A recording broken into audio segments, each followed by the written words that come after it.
Welcome into the Believe in Hawks. Obviously, this pod's coming up. This is a breaking news pod. The Atlanta Hawks have made a major move already at the beginning of the offseason as they have completed a 3-team trade to acquire Kristaps Porzingis from the Boston Celtics. And this trade goes as such. The Hawks get Kristaps Porzingis and a second-round pick from the Boston Celtics. The Celtics get Georges Niang and a second-round pick. And then the Nets, the third team in this deal, get Terrence Mann and the Hawks' 22nd overall pick in this year's draft. A huge move that Saleh has clearly made a statement saying that we are going to be active. And I have also said that this could be a message to Trae Young, telling him, Trae, we are going to build a winner around you. And so, obviously, a lot of reaction is flying. A lot of things are happening. We don't actually know what second-round pick that we're getting from Boston. People are hopeful it's a 32nd pick. You move down 10 spots, essentially, and you get off Mann's contract and Niang. I'll take it. But we don't know what that is officially yet. But nonetheless, if you look at just the move of Kristaps Porzingis to the Hawks, what's the number one thing that people have been talking about? Center. You now get a 7'2", 7'3" center. There you go. There's your size. No more complaints about the center position. Even though they do need to still add one more because if Kristaps Porzingis does have injury concerns, you do need a solid third center who is ready to play the games that he missed or if Okongwu misses games as well. But big move there. You get your 7'3" center. I've said multiple times on this podcast, Quinn Snyder wants to play 5 out. That's something they've been unable to do with Clint Capella on the roster. They could not play 5 out basketball. Now they can play 5 out basketball. It creates more spacing for Trae Young. It creates more spacing for Dyson Daniels. It creates more spacing for Zachary Richichet when they want to cut to the rim. It creates more spacing for Jalen Johnson if he wants to take someone one-on-one. And it allows them to play more of the style that Quinn wants to play. And then also a big thing about this trade is one of the criticisms of Landry Fields is that people felt like he's been scared to make these types of trades. He hasn't been able to really broker these types of deals. And to see Saleh in his first offseason as the guy, the decision maker, coming in and saying, this is the plan, we're going to make this happen and making it happen, just kind of, I think it eases tensions. It eases people's worries about a guy who some people looked at as inexperienced in this position, like Landry was. But the one thing Saleh has is he came from San Antonio. He's been in a first-class organization. He came from Golden State when they were winning championships. He's been a part of those years. So he has seen what it takes to build a winner. And now he's trying to bring that to Atlanta. And that's what this first move, I think, has done. And like I said earlier, this is a message to Trae Young. Your extension is coming up. Trae wants to make the playoffs. Hawks trying to go ahead and show we are serious about trying to build a winner around you. And listen, it's one of those situations where I compared this to Giannis a couple of years ago. Remember when Giannis kind of said, hey, if they don't make moves, I may be out? And it made Milwaukee be aggressive. I think that's the year they got Damian Lillard. And then Giannis signed his extension. That's what could be going on right now with Trae Young. Now, I don't know if Trae Young has done anything like that to the front office where he's like, if you almost make certain moves, I'm out. Because we've been hearing that there's been no talks of Trae being moved and Trae's been locked in. Saleh said that on Monday, the first time he talked to media for the first time since being in the new general manager role.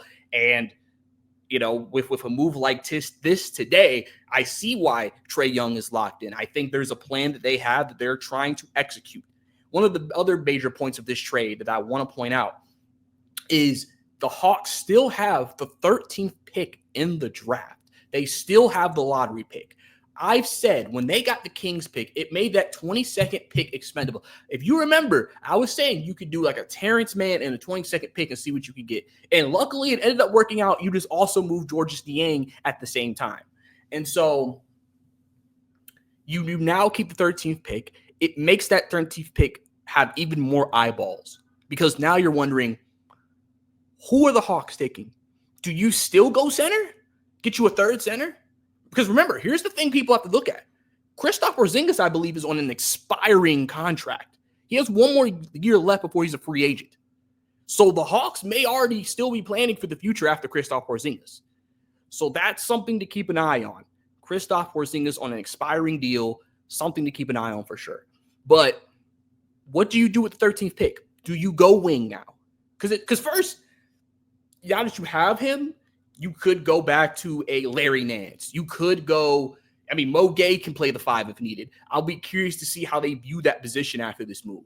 But at the same time, I also look at when you make this move, we'll have a better idea of what they want to do going into free agency. Because people forget, free agency begins on Sunday. That like this week, we just crowned a champion Sunday. We making trades Monday, Tuesday.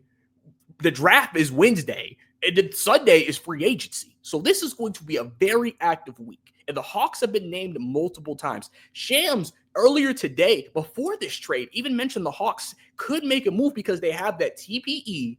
They have the biggest TPE in the league, which I think is $25 million. And they have said that they're planning on using it. Saleh said when he talked to the media, we are planning on using it. They are looking to acquire assets, or they're looking to acquire a player that can make a difference. Some names we've heard, Cam Johnson, Jonathan Kuminga. I've seen Dylan Brooks thrown around. I don't know at this point if you're making that move. But clearly the Hawks are trying to upgrade this roster. And this entire bench especially is going to be reformed. This is going to be a brand new bench next year. The bench is the key to this team. When the Hawks were at their best, they had an elite bench. They've kind of had to reshuffle some things now. It looks like we have their first component because some people are asking, who's going to start, Okongwu or KP? And I said, and this is what I honestly said. I said to me, if I'm the Hawks, I'm starting OO. And for the OO haters, hear me out. The reason why is, listen, think about DeAndre Hunter. What's the one criticism of DeAndre Hunter? Couldn't stay healthy. A lot of people think he couldn't play starter minutes. He couldn't take those minutes. Moved him to the bench. He was healthy, balled out. If Kristaps Porzingis' health is a very big issue for you, then you may need to look at that and take maybe the same approach. Have him come off the bench. You can easily interchange who finishes games. If you're playing a bigger team and you need size, you can finish with KP. If you're playing a smaller team or a Kongu's having a really good game, you can finish with OO. That's as simple as it gets to me. And then that way you don't have to ask Kristaps Porzingis to play 30 minutes a night. You can play him 20, 25 minutes. He can stay healthy. He doesn't have to put his body through that type of strangulation. And he can maybe play in more games and stay healthier throughout the year. So that's just me right now when it comes to the center position. But obviously, if they go with KP, I'm not going to be mad. I'm not going to be tripping about it. All right? But I just feel like right now you have a very solid 1-2 punch at the center position with Jalen Johnson. So I'm really excited for that. And it just, like I said, overall, Saleh, man, coming out the gates, making moves, making things happen, and I'm very interested. Because here's a tweet that Jake Fisher just sent out. He said the Hawks have been looking for advantage. They're looking for an advantage with trades with their $25 million TPE and still maintain that tool by sending out Terrence Mann and Georges Niang. Atlanta is $30 million below the tax line and is still open to business. Sources say potentially in the sign and trade market as well. So Hawks seem to be open for business. We've heard them being a part of sign and trades. We've heard them trying to acquire players. And I think what happens now is it just feels like the options are endless. What are the Hawks going to do? What's next? You've added Kristaps Porzingis. You've gotten off Mann's contract. Now you never have to watch the replay of Mann knocking over the Miami Heat player and costing us a possession in the play-in game. Georges Niang, I'm a Mitchie wagon, but I'm not mad at the move. You essentially replaced Niang with Kristaps Porzingis. I'm happy with that. I think you guys are too. So, big moves, like I said, right now for Atlanta. I think the league is buzzing. You still have 2 picks in this year's draft. You've improved your shooting. You've improved, even though Kristaps isn't known as a shot blocker, he can block shots. I mean, it's looking good. It's looking good right now. I'm happy about what the Hawks were able to pull off. We're about to start the Saleh masterclass memes up. So can't wait, what happens. And listen, some people are wondering, do you even go with some lineups where you put JJ at the 3, O at the 4, and Kristaps at the 5? That may be something they experiment with. I mean, this gives them a lot of flexibility with that front court. A lot of flexibility. And then to see who they add with that 13th pick, to see who they – because to me, with them reforming the bench, it makes me feel even more certain that whoever they draft at 13 is going to play just because based off what it looks like. Now, obviously, we have to see how the entire offseason goes. But, it makes me feel like, all right, there's a strong chance they'll take a guy who they think that can play. So does that mean they take maybe an older player that maybe is more NBA ready to play today than maybe a younger guy? I don't know. It really just depends on who the player is and the talent. So I'm all in. I'm excited. Hawks making a big trade. Niang goes to Boston. Man goes to Brooklyn. Hawks get Kristaps Porzingis and a second. Hawks send their 22nd pick to – hold on, make sure.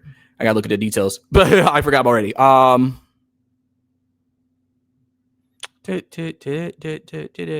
Okay, so let's get the 22nd pick. And then George Niang and the Boston Celtics get a second-round pick. They obviously get to go below the apron, which is something they wanted to do, and so on and so forth. So I want to hear you guys' thoughts on the move. What do you think? Are you excited? Are you happy? I know a lot of people were mixed on Kristaps Porzingis just because of what we've seen.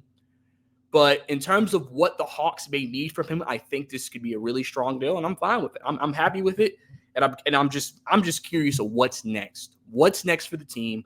What's next for the Hawks? I know they've been kind of shopping man, behind the scenes a little bit. Brad posted a text about that, so I'm curious to see what else. Because, I mean, essentially, you've heard that they want to re-sign Caris LeVert. That's one move. You've heard that, we heard trade-up talks. I think that's dead now with this trade. So, if anything, you're probably staying put at 13 unless you make another trade for another player, which you give away the 13th pick. I